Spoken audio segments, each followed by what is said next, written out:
everyone. We're so glad you're here to join us today for our service. We're going to be having communion today, so be prepared and get a cracker or a piece of bread if you have it, and some juice or water, whatever you'd like. And join us today for communion, and join us today for our service. We welcome you, and we're glad you're here with us.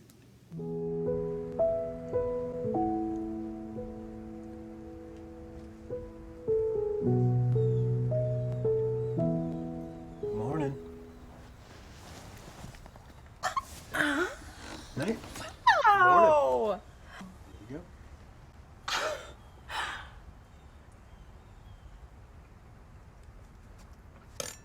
Are these poached eggs? Mm-hmm. Wow. Mm. Mm. Mm. Oh. Mm. Mm. Mm. Oh, this is so good. I can't wait to see what you guys do next week.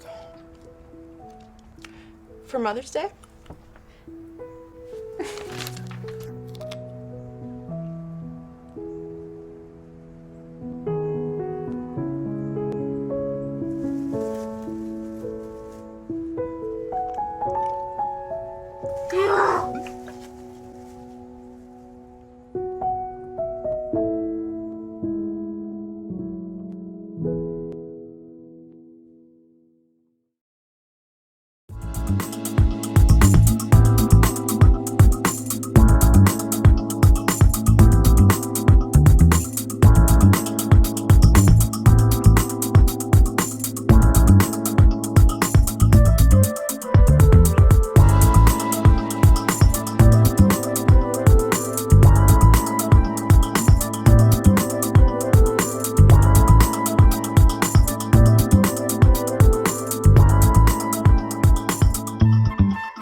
Father, we thank you for your goodness, for allowing us to be together, even over video, to worship you and to praise you. We thank you for the time to hear your word and to allow it to penetrate our hearts and our minds. And I just pray for everyone watching, Lord, that their hearts be open to this message today and that they hear what you have to say to them. We just praise your holy name and worship you today. I ask your blessings on Pastor Ed as he brings the sermon, and I pray that you just anoint him with a special message for us today.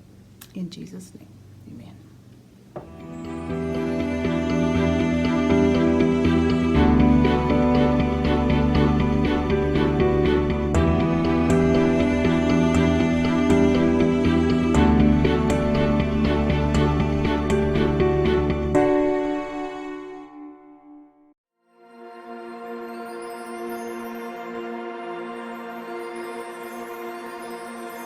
I just want to touch of your presence. I just want a taste of your goodness. I just want to be with you. I just want to be with you. Lead me to the place where your heart is. Oh God, Lord, come finish what you started. I just want to be with you. I just want to be with you. Let heaven fall to earth. Let the church lift their voice with the humble cry.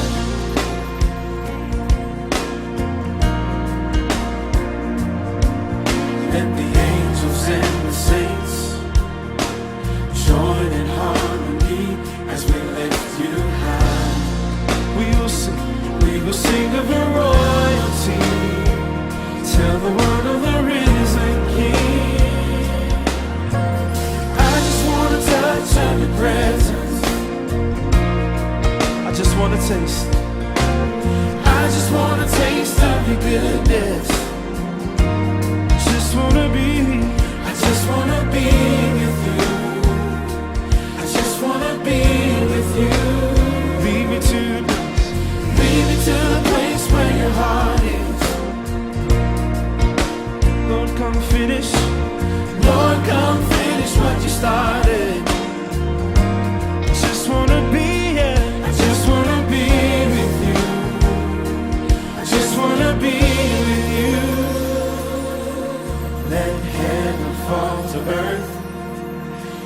church lift their voice with a humble cry.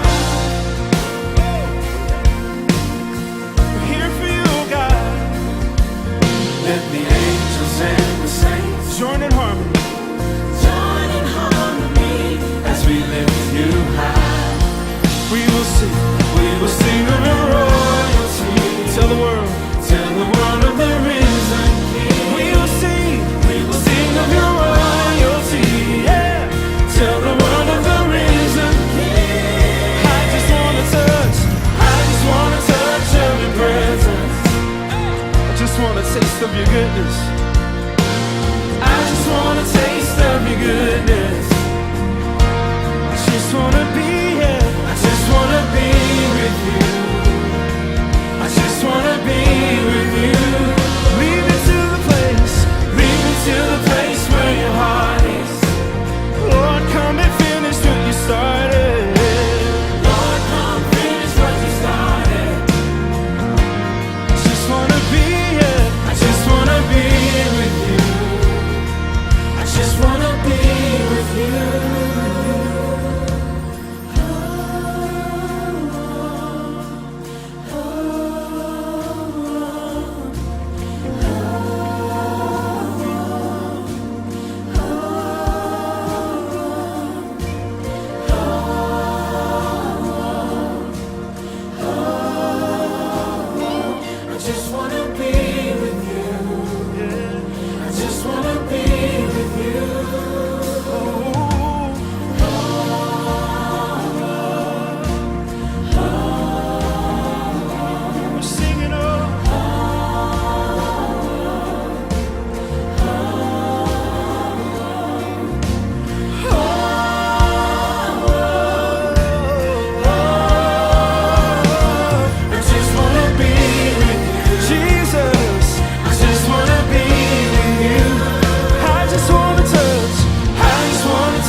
Taste of your goodness.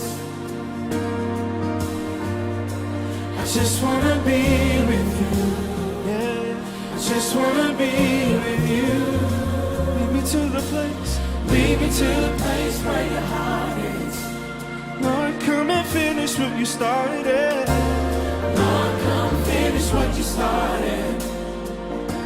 I just wanna be here. I just wanna be with you. I just wanna be with you. It's our heart's cry. I just wanna be with you. Your people of God. I just wanna be with you. We value time in your presence. I just wanna be with you. You wanna be, yeah. I just wanna be with you. You wanna be. I just wanna be with you. Yeah. I just wanna be with you.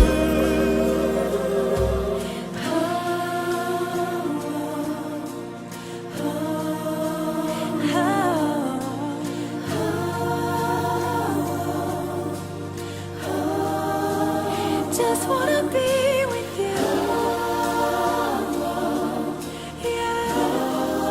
Oh. Just wanna be with you. Just wanna be. I just wanna be with you. Oh.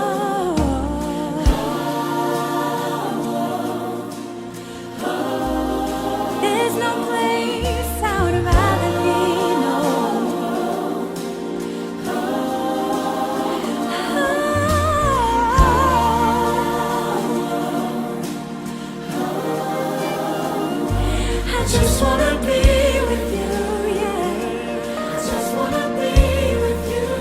Just wanna be.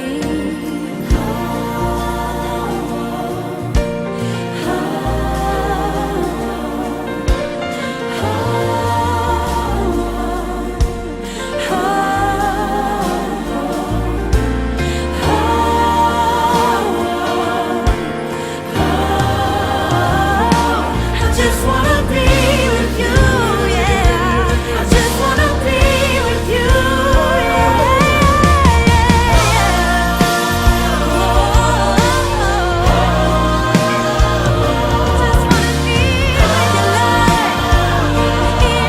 be with you,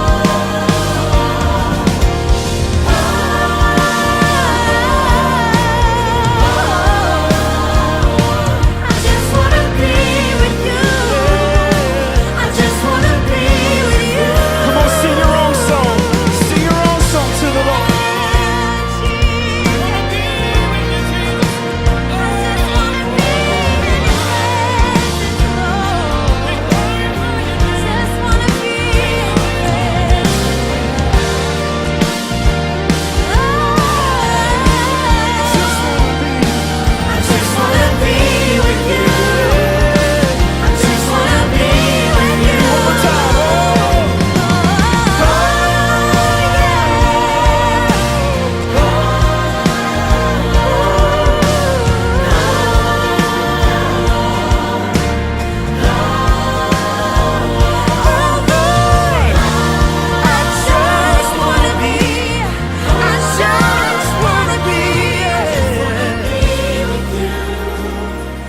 Just wanna be with you. I just want to touch your presence. And I just want to taste of your goodness. I just want to be with you. I just want to be with you. Lead me to the place. Lead me to the place where your heart is. Lord, come finish what you started. I just wanna be with you. I just wanna be with you.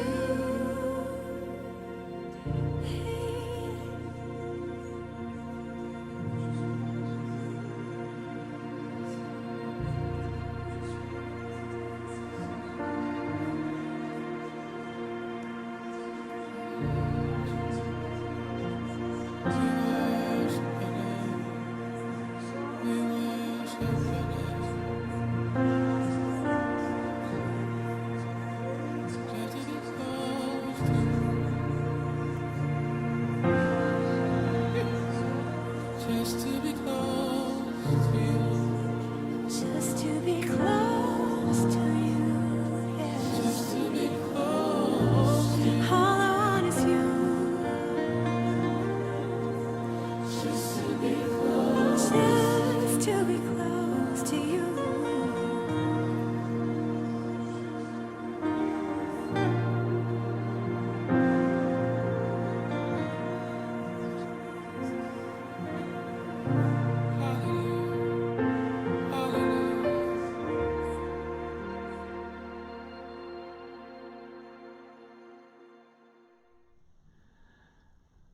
I'm so glad that we can come from our home into your home today as we share the Word of God together.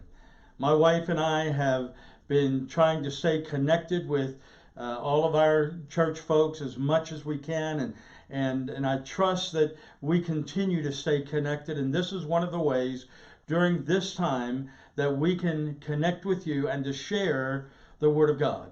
Now today I have decided to be a little more casual. Some of you may be wondering, what does the shirt say? Well, I love my church. My wife and I truly do love this opportunity to be able to minister and stay connected with one another here at PFA, or Pampa First Assembly. I have an exciting word that I want to share with you today. And let me begin this way. How many of you would like to see a breakthrough in some circumstance or some situation in your life? Maybe it's a breakthrough even in your Christian experience, your walk of faith in Jesus Christ. You're either feeling dry spiritually, or maybe there just seems to be a ceiling over your head, and you're not able to get to that next level of renewal. Listen, when you're struggling with your health, who do you call? You call the doctor. When your house is in need of repair, who do you call? Certainly a repairman. When your car breaks down, who do you take it to? A mechanic. Where do you go when there is a natural or world crisis like we're experiencing today? Or maybe we can look at this in a little more personal manner. Where do you go when there seems to be a social crisis, or a career crisis, or a crisis in your own relationship? What do you do when there is nothing you know what to do? There's a scripture that says in Psalm 71 and verse 14, "But I will keep on hoping for your help. I will praise you more and more." Today I want to share with you about that breakthrough power of praise. The breakthrough power of praise. There's a very familiar passage of scripture in Psalm 150, and it goes like this: "Praise the Lord. Praise God in his sanctuary. Praise him in his mighty heavens. Praise him for his mighty works. Praise his unequaled greatness. Praise him with the blast of the ram's horn, and praise him with the lyre and the harp. Praise him with the tambourine and dancing. Praise him with the strings and the flutes. Praise him with the clash of cymbals. Praise him with the loud clanging cymbals. Let everything that breathes sing praises to the Lord." Praise the Lord. There's a paraphrase that goes like this: praise him if you're here, praise him if you're there. Praise him if he's done this for you, praise him if he's done that for you. Praise him if you can play any kind of instrument. Praise him if you can just crash a cymbal. Finally, if you don't fall into any one of the above categories, if you're breathing, will you praise him? Listen, he is worthy of all of our praise. And the Bible encourages us, the Bible exhorts us, and even commands us to praise the Lord. Now, what is praise? Many times we say, well, that's easy, Pastor Ed. And we define it this way. Praise is the 3 fast choruses that we sing at the start of a church service. And then worship is the 3 slow ones that we sing right after that. Is that right? No, it's not. What is the difference between praise and worship? And it's simply this: worship is how we esteem God. It's the attitude of adoration from our hearts toward him. You can worship God without a sound. However, praise is the articulation of that adoring heart. When we praise God, we give voice to our heart of worship. So worship has to do with esteeming God's character. Praise has to do with articulation or adoring him from our hearts. So when the Bible tells us to praise him, it's calling us to give voice from our adoring heart. Worship can be silent, but praise never is. Whether the song is slow or fast, or even if it's not a song at all, but perhaps a shout or an applause, it's irrelevant. But we are called to articulate the adoration of our hearts. The Bible says, make a joyful noise to the Lord. We need to declare our stand. Oh, magnify the Lord with me, and let us exalt his name together. In other words, get your praise on. So don't say, well, I'm praising silently. I want to tell you, you cannot praise silently. You may be worshipful, you may be adoring, but praise requires action or voice. Praise God that He is bigger than any coronavirus or any private corona in your life. And what I want to tell you today is that there is power in praise. Now somebody better be shouting right there. There is power in lifting up your voice in a song or a shout or a prayer of praise. Something happens when we applaud and we magnify God. I'm going to jump around in the scriptures again today, and I want to talk about getting your praise on. Getting your praise on. In other words, let's have that breakthrough praise in our lives. There's 4 things that happen when we begin to praise the Lord. First, praise secures God's manifest presence. In 2 Chronicles chapter 5 in verses 13 and 14, and these verses are sharing with us about the opening of Solomon's temple.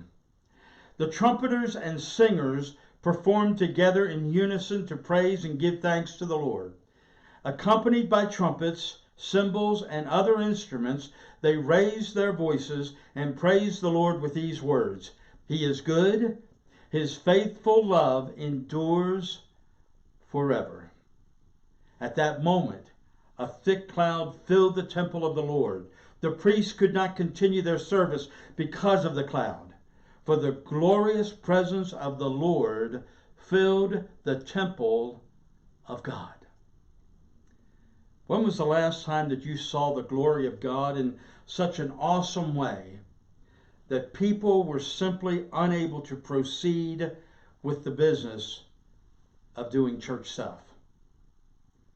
The last time God took over the order of service, when did that happen? Listen, I've been in some of those meetings, and I tell you, I'm hungry for more of them. When all sense of time is lost, and God orchestrates His own meeting. During one of the times that I was attending a service, a revival service, it was an outbreak in Brownsville, Florida, some years ago. The glory of God came into that sanctuary like a wave. Now, you've been to a sports event, you've been to a football game or a basketball game, and the whole crowd, they would just start in one section at a time. They would just raise their hands and put them down, and the next section would do the same thing, and ultimately they would go around that whole stadium or that whole arena. And we could see that wave taking place. Well, I was sitting in this service and we were worshiping God, and there was a wave that took place while people were singing. And all of a sudden, over to my right, at the far end of the sanctuary, people began to drop to their knees, and they were just praising God. And it was just like a wave swept across that sanctuary. Now, I don't honestly know how long we were there in His presence. But I do know this. There was an altar call that was given, and people were streaming to the altars. After God finished that portion of the service, the evangelist Steve Hill, who has now gone home to be with the Lord, he got up and he preached a message. And he gave another invitation, and others came streaming to the altar. And I'll be honest, I long for God to break through, and we're not worried about what happens in that afternoon after church service. Now listen, I'm not talking about not preaching, by the way. I hear people say, oh man, did we have church today? The preacher didn't even preach, meaning that we spent a lot of time worshiping God, and that's a good thing. But can I tell you something? The Word of God should also take primary place in the church service. Now listen, I can be praying for and I can be expecting God to move His glory to be manifested, and the songs that are selected can be forgotten. The announcements can be completely left out. And people honestly then would have to take their bulletin home and read it at home instead of leaving it in the pew. Church runs overtime and nobody cares. That's what I long for. Because the praise is electric. The preaching is anointed. The gifts of the Spirit are flowing, and no one knows quite what God's about to do next. See, when the glory of God is in the house, we can preach, we can have that breakthrough, we can pray, we can have that breakthrough, but there comes a time when we have got to break through with getting our praise on. You cannot stand in a church service and just praise God silently. I believe that the church needs to begin to erupt in praise toward Almighty God in these days. In this passage, we read that the coming of the Shekinah glory, God's manifest presence, is linked with people verbally praising Him. Psalm 22 and verse 3 says, God dwells in the praises of His people. So we find that praise secures God's manifest presence. Secondly, we find that praise secures victory. In 2 Chronicles chapter 20, there's a passage of Scripture, and I love this passage. And I'm going to begin reading at verse 15. He said, now who is he? It's the prophet of the Lord. He said, listen, all you people of Judah and Jerusalem. Listen, King Jehoshaphat. This is what the Lord says. Do not be afraid. Don't be discouraged by this mighty army, for the battle is not yours, but God's. Tomorrow march out against them, but you will not even need to fight. Take your position, then stand still and watch the Lord's victory. He is with you. Then King Jehoshaphat bowed low with his face to the ground, and all the people of Judah and Jerusalem did the same, worshiping the Lord. Then the Levites from the clans of Kohath and Korah stood to praise the Lord, the God of Israel, with a very loud shout. Early the next morning, the army of Judah went out into the wilderness. On the way, Jehoshaphat stopped and said, listen to me, all you people of Judah and Jerusalem. Believe in the Lord your God, and you will be able to stand firm. Believe in his prophets, and you will succeed. After consulting the people, the king appointed singers to walk ahead of the army. It's a rather strange maneuver there. Normally, when the army's going forth, you put the gunners up front. Okay, you put those that are going to be fighting up front. But the king appointed singers to walk ahead of the army, singing to the Lord and praising him for his holy splendor. This is what they sang. Give thanks to the Lord. His faithful love endures forever. At the very moment they began to sing and give praise. I want you to capture that. The very moment they began to what? Sing and give praise. They did it verbally, okay? The Lord caused the armies of Ammon, Moab, and Mount Seir to start fighting against themselves. There was an ambush against each other.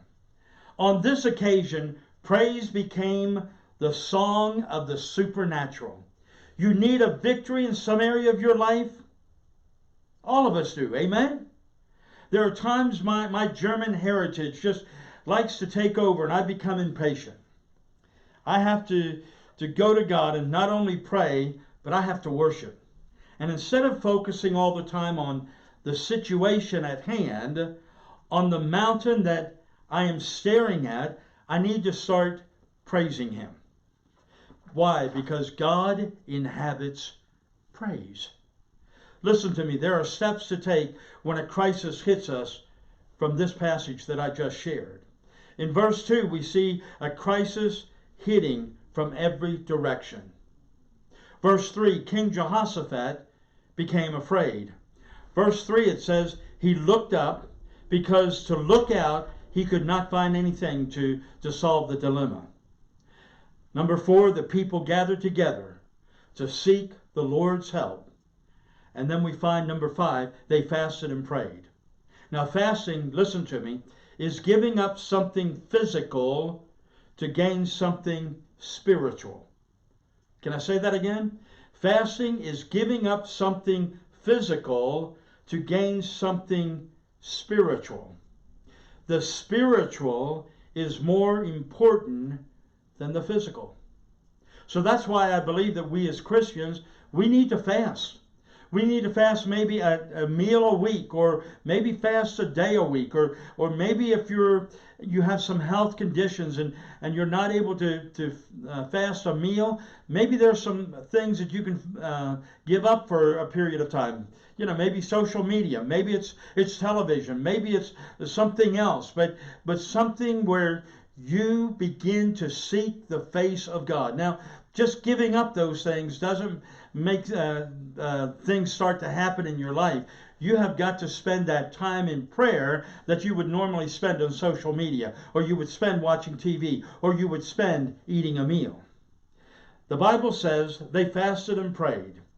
Now, I need you to see something back in chapter 19 of 2 Chronicles. We just read from 2 Chronicles 20, but back in chapter 19 and verse 4 it says this: King Jehoshaphat encouraged the people to return to the Lord, the God of their ancestors. Being right with God is a prerequisite to hearing something from God.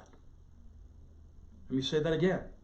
Being right with God is a prerequisite to hearing something from God. Now, it all starts with prayer. Everyone from the outhouse to the White House ought to be dropping on their knees, and they should be praying. And when we do, we go from God's person to graduating to God's power. Did you know that praise is a very good way to resist the devil? The Bible says, resist the devil and he will flee from you. The devil's most common method of attack is to bring about discouragement, to bring about negativity, to bring about hopelessness, to bring about despair, and to bring fear into our lives. And what have people been doing over the last 6 weeks? We've been doing all of those things. You see, the devil, we have to understand this, he wants to paralyze us from within so that we get our eyes off of God. If that's what the devil is doing in your life, then the best way to deal with him is to start praising the Lord. Get your eyes back on the greatness of God and begin to declare his praises. You need to sing and shout of his love. You need to sing and shout of his faithfulness. You need to sing and shout of his goodness and his mighty power. When you do, begin to watch the enemy flee. His power of discouragement, his lies, will be broken. Somebody say hallelujah right there. So praise secures victory.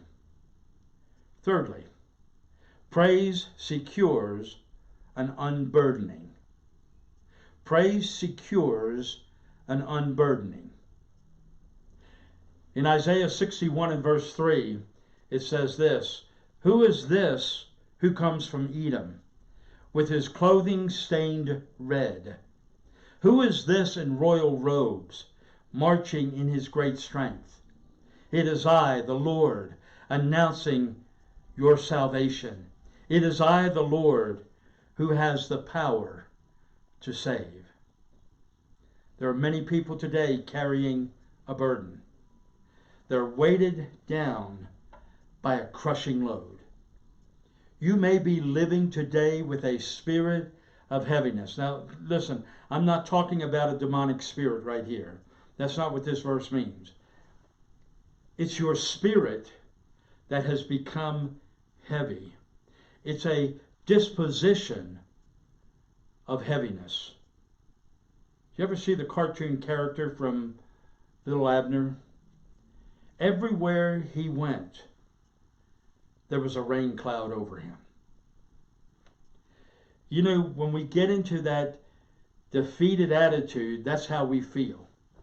We feel there like there's a rain cloud over them, or over us. We feel that there's a heaviness over our lives. And this is what the Bible tells us. Put on the garment of what? Praise for the spirit of heaviness. In other words, exchange that spirit of heaviness with praises.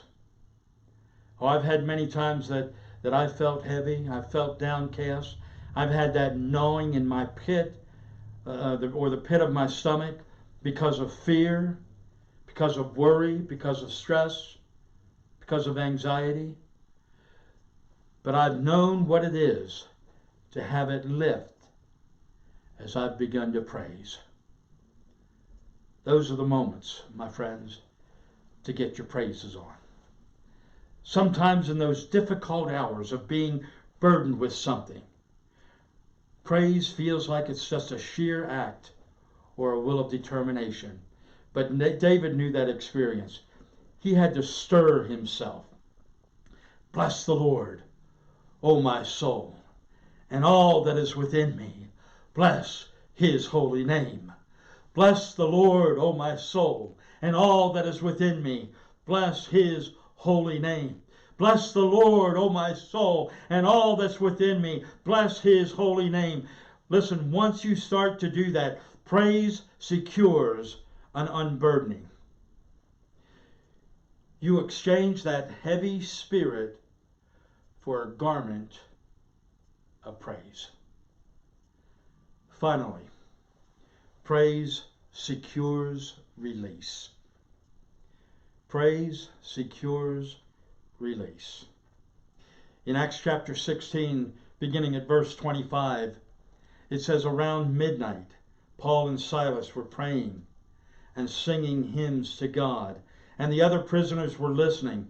And suddenly there was a massive earthquake, and the prison was shaken to its foundation. All the doors immediately flew open, and the chains of every prisoner fell off.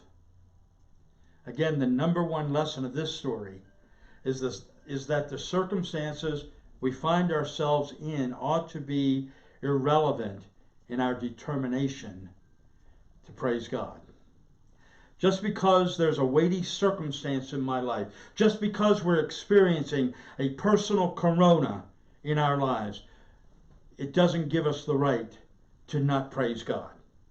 Praise God that he is bigger than any pandemic or any corona in your life, in my life. Whatever the prison may be that you find yourself in today, maybe it's a business enterprise that you should have never taken on. Or maybe it's a relationship that you should have never entered into. Maybe it's some habit or addiction from the past, and you've given your life over to Christ, but that thing is like a monkey that's on your back. Listen, whatever it may be, begin to praise the Lord. Get your eyes off of the circumstances and get them on Jesus. Praise him. Exalt him. Praise him. Exalt him. Praise him. Exalt him. And then testify of his goodness and his power. You see, praise secures release. Oh, hallelujah.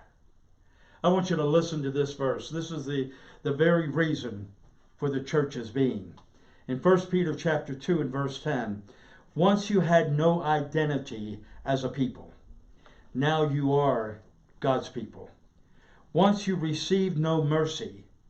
Now you have received God's mercy. If we do not praise him, the Bible tells us the very stones that are around us will cry out. If we do not praise him, we won't know the tremendous power or the breakthrough that it brings. Get your praise on before the problem is even solved. Study the scriptures. You need to know that what God did yesterday should remind us of what he can do today. I don't know if you've ever watched in a football game, whenever a player, and it's usually a defensive player, they make some big play. Maybe they've sacked the quarterback or something, and all of a sudden they start running away, and then they start lifting their hands continuously like this. Okay? What are they saying? What are they saying? They're saying to the crowd, give it up. Give it up. Give it up. In other words, let's make some noise. Let's make some noise with our praise. Listen, heaven can overrule earth. I don't care what it is that we're facing today in our country or even around the world. Heaven can overrule the earth. But my friends, we have to get our praise on. We must get our praise on and begin to praise Almighty God, and then watch what God will do miraculously in our lives when we do that. Can you take just a moment right now and begin to praise Him? Just begin to praise Him. Maybe if you're comfortable, just lift your hands and verbally give Him praise and glory. Father, we praise You today because You are Almighty God. There is no one in this world that can compare with You. So Lord, today we praise You. We magnify You from the depths of our being. We proclaim that You are Lord, that You are the giver of life, that You will walk with us. You will help us even in our circumstances, our own personal coronas. God, that You will be there. You'll give us strength. Lord, I believe that there's going to be breakthrough in people's lives this week as we praise You, as we give You glory.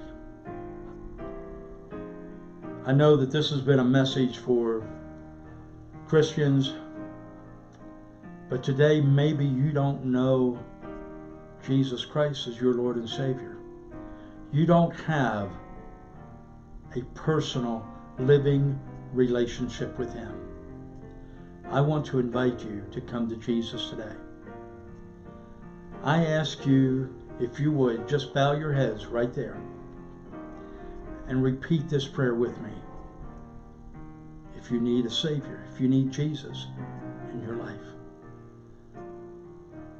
Jesus, I ask You today to come into my life. I admit that I'm a sinner.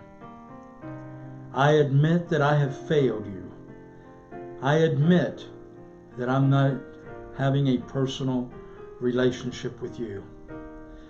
And Lord, I believe that You went to the cross of Calvary. You paid the penalty for my sin. You have made my life brand new by dying on the cross for me. So Lord, today I confess my sins to You.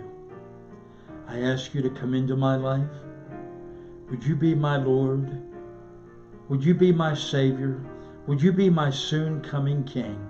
Would You dwell in me every moment of every day? And Lord, I want to worship You, and I want to praise You from the very depths of my being. Thank You, Lord, for coming into my life. Now, Lord, those who have prayed that prayer, I pray that You would continue to speak to them, and Lord, that they would grow with You. Father, it's more than just praising You, and that's the beginning. It's more than just asking You into their heart and into their lives. Father, that's just the beginning. But Father, I pray that this relationship will grow deeper in You as they study Your Word, as they read Your Word, as they listen to Bible teaching. Father, whether it be from this church or whether it be from another church, I ask, Lord, today that You would just work in their lives, and Lord, that they would take the next step and they would grow in You. Lord, I thank You for what You're doing, and I give You praise. In Jesus' name, amen. Listen, if you prayed that prayer, would you somehow give us some contact information?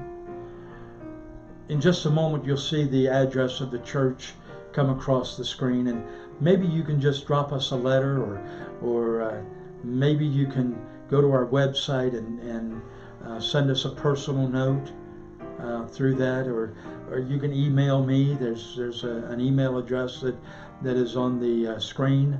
I just ask that somehow you contact us. There's even a phone number. You're free to give us a call and let me just talk with you for a moment. But we want to connect with you. We want to help you, because my friend, you can't do this alone. I can't do this alone. I need God to help me first of all, and then I need brothers and sisters in Christ to walk alongside of me as well, to encourage me, to lift up my hands, to help me in those moments when the enemy tries to attack. But I'm telling you folks, when we learn to praise, and we learn to praise God, those burdens, that heaviness, those attacks begin to lift, because the enemy cannot stand to be around people who praise God. So I encourage you, give me a call, write me a letter, and I want to be in touch with you. God bless you. Thank you. We mentioned earlier in the service that we're going to have communion together, and I've asked my wife Brenda to come and join me today as we participate and share together in communion. Now, if you have not gone and gotten the juice or the cracker or the bread or whatever you want to use this morning, I encourage you to go do it quickly. And I just want to speak to this for a moment. People have asked me why do we need to partake of communion so often? And I think it's several reasons. Number one, go back into the Old Testament and you will find that Moses was instructed to tell the people to continue to keep the festivals, to continue to keep the Passover, to continue to teach these things, that is, the things of the Lord, the word of the Lord, to their children, to their grandchildren. Now, why was that important? Simply because we forget. We've been in this crisis now for 6 weeks. And I've always been told that it takes 6 weeks to form a habit. My prayer is that we don't form bad habits. My prayer is that when we come out of this thing, we come out of it stronger, and that we're back in church stronger than we have ever been back in church. But I'm telling you folks, if we don't do these things, we're going to forget. So Jesus shared with his disciples, he said, listen, do this often in remembrance of me. Think about what I have done for you at the cross and from the grave. See, Jesus was sharing with his disciples at that last Passover meal. He said, this bread represents my body, which is about to be broken for you. He said, do this in remembrance of me. Can we pray together? Lord, thank you. Thank you that you gave of yourself for us. I thank you, Lord, that you took the stripes across your back so that we can be made whole. Lord, today I pray for that one that's going through a very difficult moment. I pray for that one that needs a healing in their body. Lord, as we partake of the bread together, I ask, Lord, that you would do a supernatural work, because we know, Lord, that what we have in our hand is just a symbol. But Lord, we pray that you would do a supernatural work in each of our bodies and in each of our lives because of what you have done for us. And we thank you for that. In Jesus' name. Let's partake of the bread together.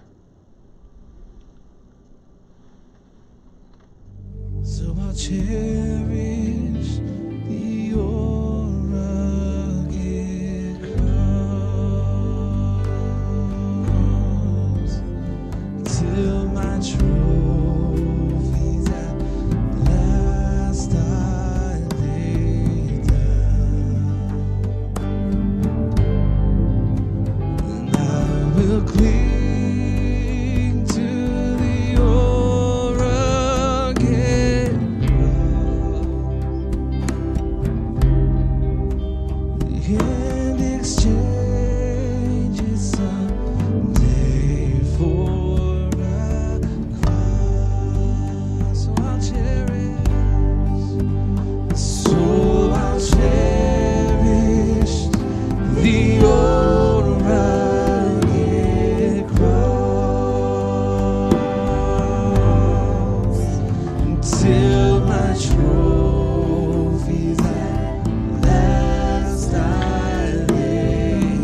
Jesus also shared that evening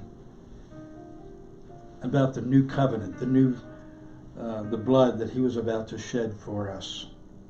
Listen, it should have been you and me who should have died on our own cross for the sins that we've committed. But Jesus says, I'm going to do it for everybody. God so loved the world that he gave his only begotten Son, that whoever believes in him will not perish, but have everlasting life. It's through the blood that we have life. There is life in the blood.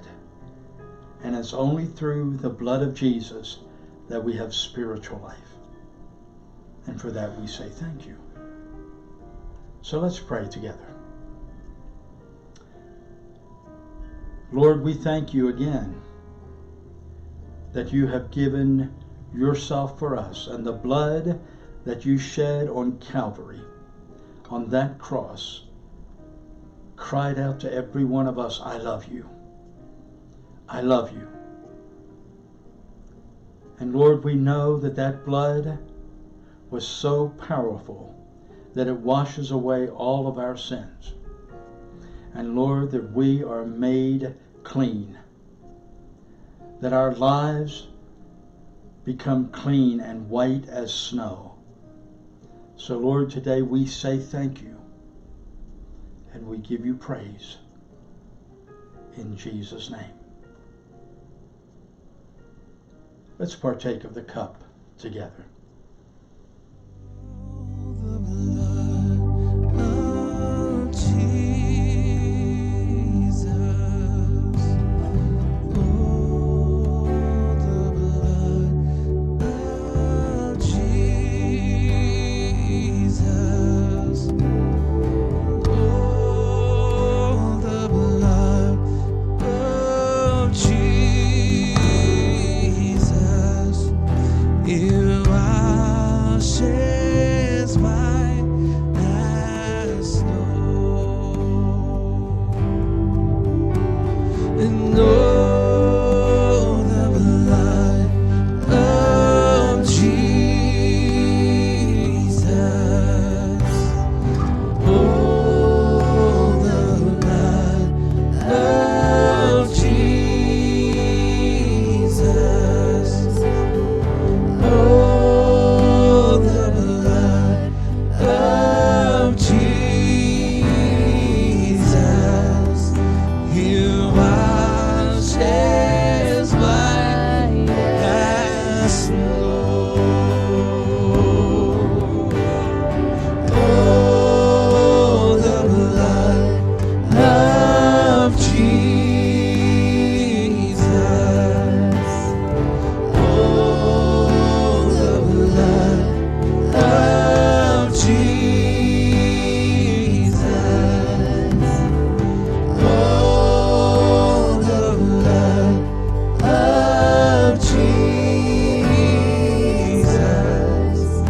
It washes white as snow. It washes white as snow. One more time, it washes. Oh, it washes white as snow.